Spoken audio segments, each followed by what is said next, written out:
Before we start, guys, hit subscribe button, like and leave your comment below if believe no decent guy should treat anyone that way. The coffee was still steaming when it hit her apron. Lena stood frozen, feeling the hot liquid seep through the fabric and burn her skin. Around her, the entire restaurant went silent. 32 pairs of eyes watched as Derek Cole threw his head back and laughed like he just told the funniest joke in the world. But in the corner booth, hidden behind a wine menu, a man in a $5,000 suit stopped cutting his steak. His knuckles turned white around the knife handle. What happened next would destroy Derek's life. And it would all happen because of one thing Derek didn't know. The shy waitress standing in front of him wasn't who she appeared to be. 3 days earlier, Lena had walked into Giovanni's restaurant with her head down and her resume in hand. The manager barely looked at her before hiring her on the spot. They were desperate for weekend staff, and Lena seemed perfect. Quiet. Obedient. The kind of girl who wouldn't cause problems. She tied her dark hair back, put on the black apron, and started taking orders. The other waitresses tried to make conversation, but Lena just smiled politely and kept working. She watched everything. The way the manager barked orders at the kitchen staff. The way certain customers snapped their fingers like the servers were dogs. The way tips got pocketed by the senior staff before the new girls ever saw them. She wrote nothing down, but she remembered everything. Because Lena wasn't there to make money. She was there to learn the truth. On her 4th night, the Friday crowd rolled in thick and loud. Businessmen celebrating deals. Couples on expensive dates. Groups of young professionals trying to impress each other with wine they couldn't pronounce. The restaurant glowed with dim amber lighting and soft jazz music, but underneath the elegance, the staff was drowning. Lena moved between tables like a ghost, invisible to everyone who mattered. Until table 12. The hostess seated them near the window. 4 men in designer suits, talking too loud and laughing too hard. The one at the head of the table had perfectly styled blonde hair and a watch that cost more than Lena's rent for a year. His name was Derek Cole, though Lena didn't know that yet. She only knew that when she approached with menus, he looked right through her like she was made of glass. Derek didn't acknowledge her greeting. He didn't look up from his phone. His friends were talking about some deal they'd closed, throwing around numbers like they were playing Monopoly with real buildings. When Lena asked if they wanted to start with drinks, Derek finally glanced at her. His eyes were cold. Dismissive. He rattled off an order for an expensive bottle of wine without checking if she'd understood, then went back to his conversation like she'd already vanished. Lena's hands trembled slightly as she wrote down the order. Not from fear. From something else. Something she had to control. She walked to the bar, placed the order, and took a slow breath. In the corner booth, a man watched her walk away. He'd been watching since she started her shift. The wine came out perfectly chilled. Lena poured it carefully, tilting each glass just right like she'd been trained. Derek didn't say thank you. He didn't even pause his story about how he'd outsmarted some competitor in a business deal. His friends laughed on cue, and Lena disappeared again. When she returned to take food orders, Derek changed his mind 3 times, each time making it sound like Lena was stupid for not reading his mind. His friends looked uncomfortable, but nobody said anything. Nobody ever did. Lena kept her face neutral, kept her voice soft, and wrote down every change. She could feel the other diners watching now. Some looked sympathetic. Others looked away, embarrassed for her. But she didn't cry. She didn't argue. She just did her job. The food came out 25 minutes later, perfectly plated and steaming. Lena carried Derek's steak to the table first, setting it down gently in front of him. He cut into it without a word, chewed once, then pushed the plate away. "It's cold," he said loudly. Lena blinked. She'd literally just brought it from the kitchen. The steak was so hot that steam rose from the cut he'd just made. "I'm sorry, sir," she said quietly. "I can have the chef." Derek cut her off with a wave of his hand. "Forget it. Just bring me a coffee. And make sure it's actually hot this time." His friends shifted in their seats. One of them muttered something about just eating, but Derek talked over him. Lena nodded and walked away, her face burning. In the corner booth, the man's jaw tightened. He set down his fork and pulled out his phone. Lena made the coffee herself at the bar station. She tested the temperature twice. It was exactly 170 degrees, the standard for safety and taste. She carried it to table 12 on a small tray, walking carefully through the crowded restaurant. Her heart was pounding now, though she didn't know why. Some instinct deep in her gut was screaming that something bad was about to happen. She reached the table and set the cup down in front of Derek. "Your coffee, sir." Derek picked it up immediately, didn't test it, didn't sip it. He just held it for a moment, looking at her with an expression she couldn't read. Then he smiled. It wasn't a friendly smile. It was the smile of someone who'd just decided to do something cruel for fun. "This coffee," Derek said slowly, making sure nearby tables could hear, "is too cold." Before Lena could respond, before she could even process what was happening, Derek stood up. And then he poured the entire cup of steaming coffee onto her apron. The liquid splashed across her chest and stomach, soaking through the fabric instantly. Lena gasped as the heat hit her skin. The restaurant went completely silent. 32 people stopped eating, stopped talking, stopped breathing.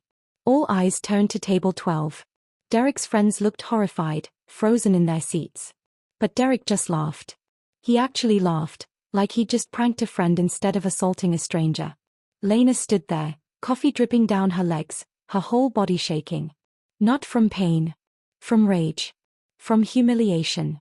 From something deeper that she had to swallow down and bury. "I'm sorry," she whispered.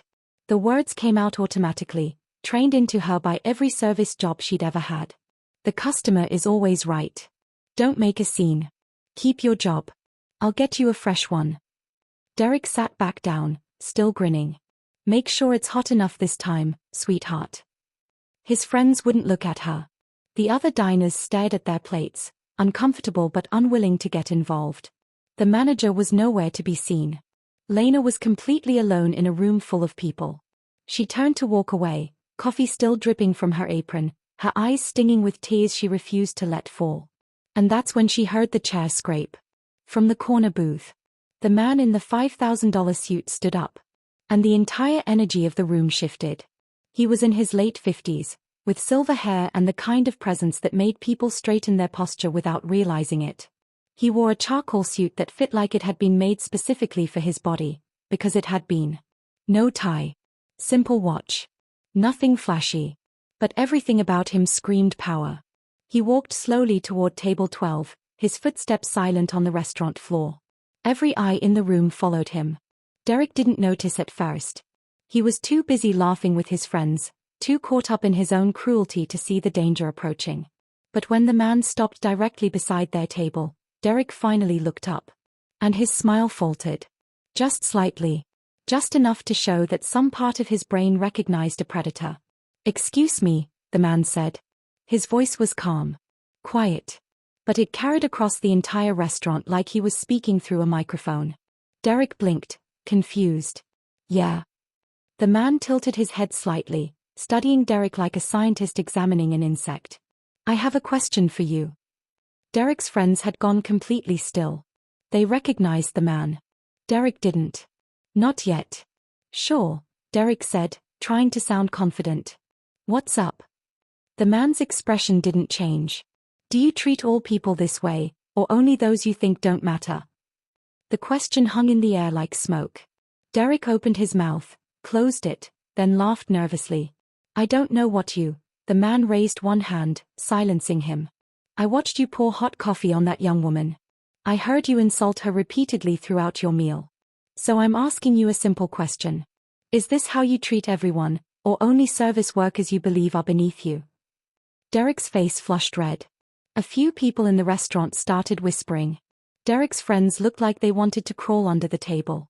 "Look, man, I don't know who you think you are, but..." Derek started to stand, trying to reclaim some authority. That's when one of his friends grabbed his arm hard. "Derek," the friend hissed. "That's Victor Laurent." Derek froze. The color drained from his face so fast he looked like he might pass out. "What?" he whispered. "That's Victor Laurent," the friend repeated, barely breathing. "CEO of Laurent Holdings. He owns this restaurant. He owns the entire chain." Derek's legs seemed to stop working. He sat back down heavily, staring up at Victor like he was staring at a ghost. The whole restaurant was watching now, not even pretending to look away. This was better than any show they could have bought tickets for. Victor didn't smile. He didn't gloat. He just stood there, waiting. Now, Victor said quietly, let me tell you something you don't know. He turned slightly and gestured toward Lena, who stood frozen near the bar, still dripping with coffee. This young woman isn't just a waitress. Her name is Lena Laurent. The air went out of the room. She is my daughter, Victor continued, his voice like steel wrapped in silk. And for the past week, she has been working here undercover as part of her executive training. Learning the business from the ground up. Understanding how our employees are treated. Seeing which customers deserve our service, and which ones don't. Derek's mouth opened and closed like a fish drowning in air. His friends looked like they wanted to disappear into their chairs. The other diners stared in shock. But Victor wasn't finished. He reached into his jacket pocket and pulled out his phone. He tapped the screen a few times, then showed it to Derek. Your company, Cole Innovations, submitted a proposal to my investment firm 3 weeks ago. You're looking for $15 million in funding to expand your tech platform. Derek couldn't speak. He just stared at the phone, then at Victor, then at Lena. Your presentation was actually quite impressive, Victor said, putting his phone away. Innovative concept. Strong market research.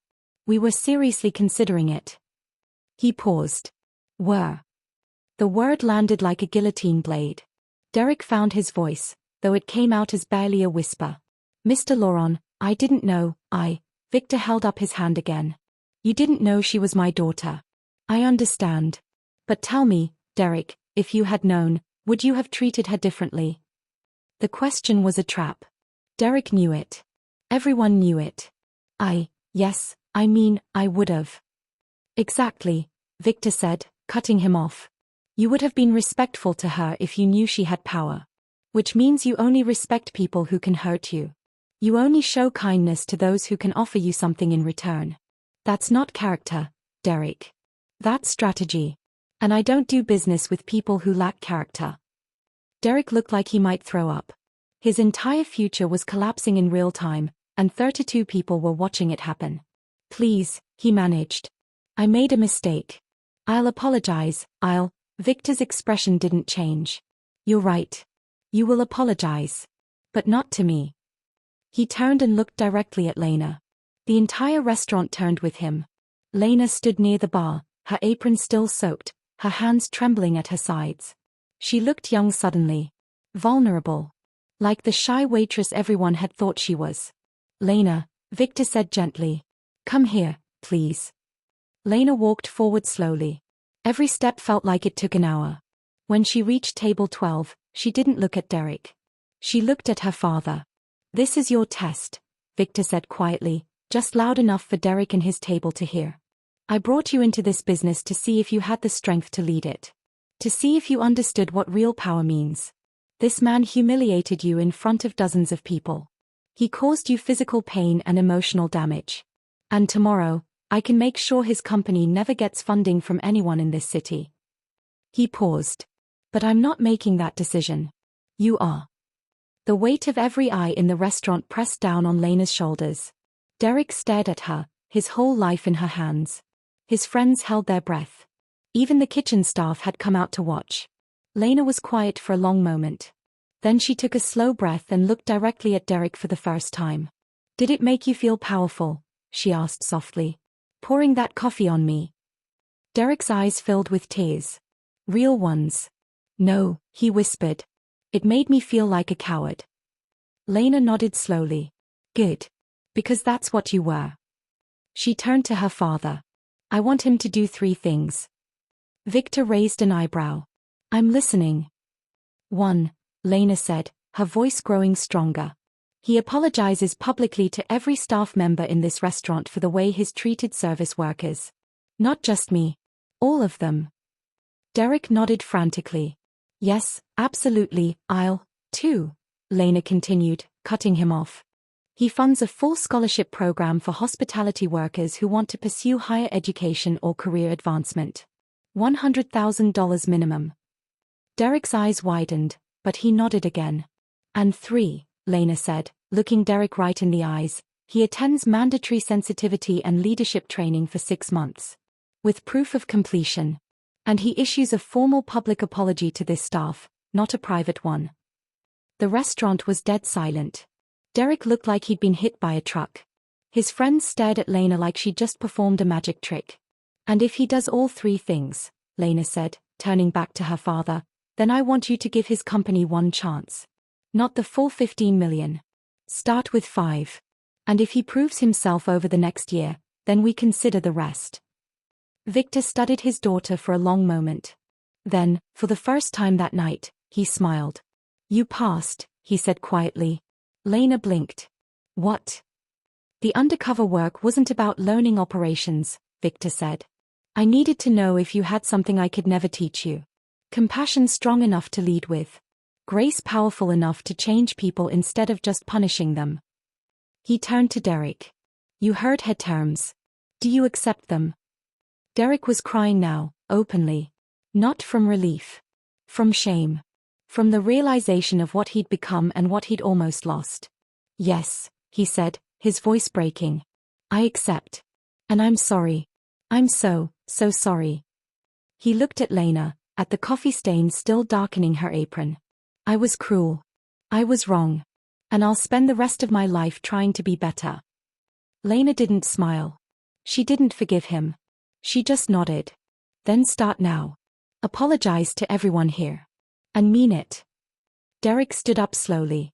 He turned to face the restaurant, his face red and wet with tears. And he apologized. To the bartender he'd snapped at. To the busboy he'd ignored. To every server in the room. His voice shook. His hands trembled. But he meant every word. And when he was finished, he sat back down and put his head in his hands. Victor placed a hand on Lena's shoulder. Let's go, he said gently. You're done here. Lena untied her apron slowly, folding it carefully despite the coffee stain. She set it on the bar, said quiet goodbyes to the other staff members, and walked toward the exit with her father. As they reached the door, Victor turned back to the restaurant. Tonight's meals are on the house, he announced. For everyone. And the staff gets full tips as if you'd all paid. A cheer went up from the diners. The staff looked stunned. Victor pushed open the door and stepped out into the cool night air with his daughter. Behind them, the restaurant buzzed with conversation, everyone trying to process what they'd just witnessed. At table 12, Derek sat in silence, his friends unsure what to say. His phone buzzed. A text from his business partner. Did you secure the Laurent funding? Derek stared at the message for a long moment. Then he typed back, I think I just secured something more important.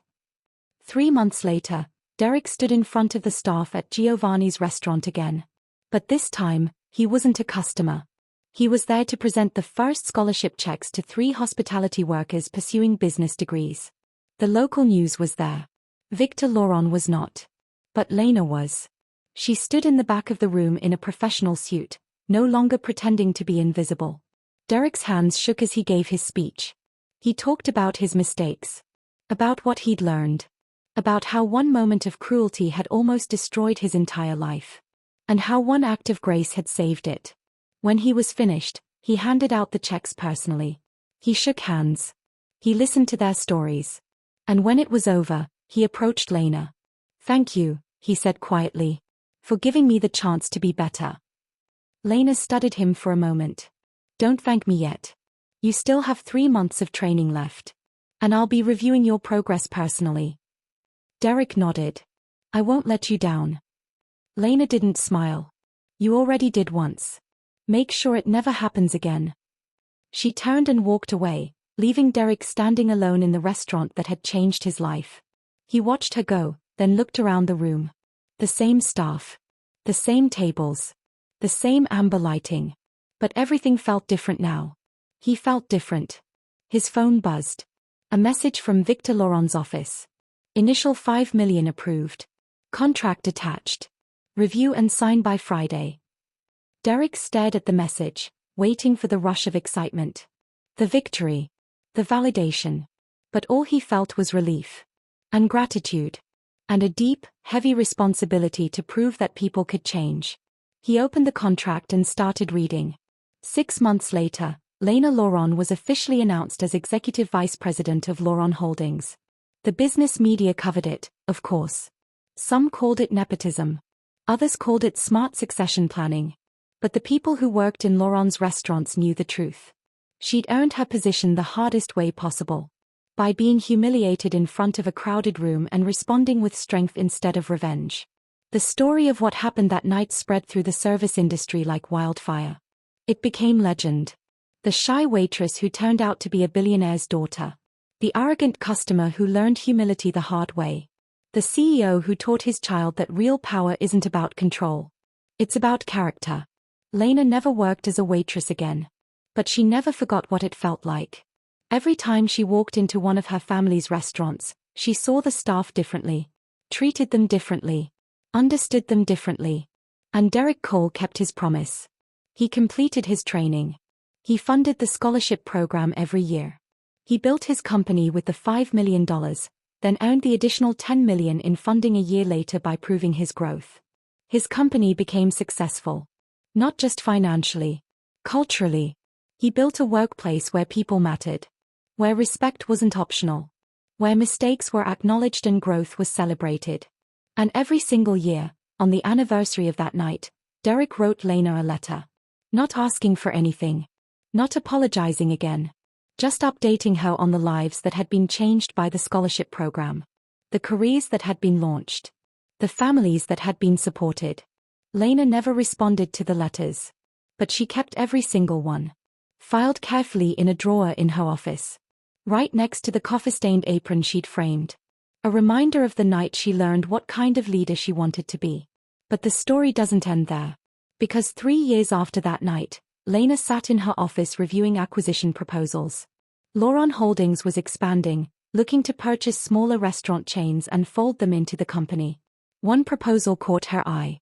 A small but growing chain of family-style restaurants. Good reviews. Strong employee retention. Solid financials.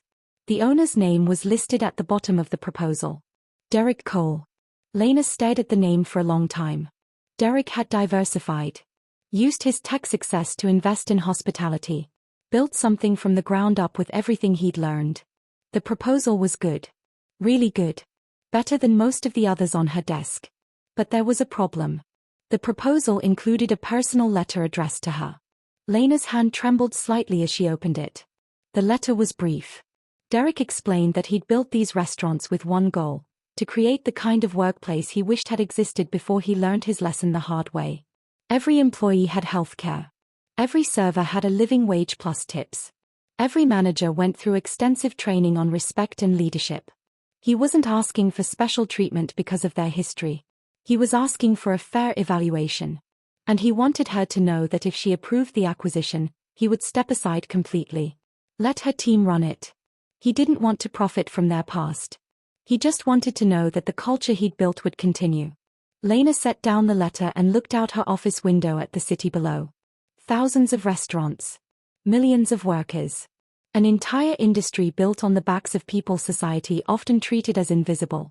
She picked up her phone and called her father. "I need your advice," she said when he answered. Victor Laurent listened as his daughter explained the situation.